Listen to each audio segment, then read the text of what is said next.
ఈ ఉదయం తిరుమల శ్రీవారిని దర్శించుకున్నారు చంద్రబాబు. ఏపీలో ఆర్థిక అసమానతలు తొలగిపోవాలన్నారు. టీటీడీ నుంచే ప్రక్షాళన ప్రారంభిస్తామన్నారు. జగన్ పాలనలో ఏపీ 30 ఏళ్లు వెనక్కి వెళ్లిందని విమర్శించారు.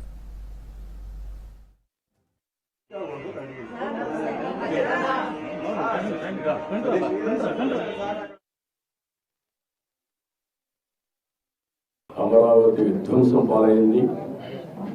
పోలవరం ప్రతి ఎకరాకు నీళ్లు ఇవ్వాల్సిన జీవనాడి గోదావరిలో కలిపేసే పరిస్థితికి వచ్చారు.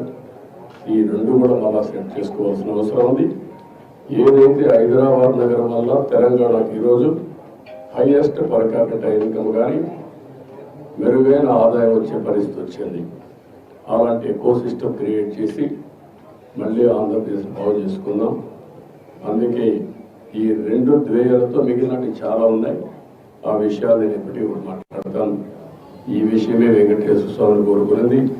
నేను అనుకున్న సంకల్పాన్ని ముందుకు తీసుకుపోవడం కోసం వెంకటేశ్వర స్వామిని ఆశీర్వదించమని కోరుకున్నాను. ఎస్టర్డే నేను షేరింగ్ చేశాను. వెంకటేశ్వర స్వామిని దర్శనం చేసుకున్న తర్వాత ఆయన ఆశీస్సులతో పని ప్రారంభించాలనుకున్నాను. వచ్చాను, ఆ సంకల్పం ఇక్కడ చెప్పాను. ఇక్కడి నుంచి ఎక్కడ ఏ విధంగా పనులు చేస్తాం మీరే చూస్తారు. రాష్ట్రం సుభిక్షంగా ఉండాలి. ఇటీవల కాలంలో మీరు ఆలోచిస్తే నేను చేసే సింపుల్ ప్రేయర్, ప్రపంచంలోని భారతదేశం అగ్రస్థానంలో ఉండాలి. భారతీయుల్లో తెలుగు జాతి అత్యున్నతమైన స్థానంలో ఉండాలి. భారతీయులు ప్రపంచం మొత్తం నెంబర్ 1గా ఉంటే అందులో 30% తెలుగు వాళ్ళు ఉండాలి.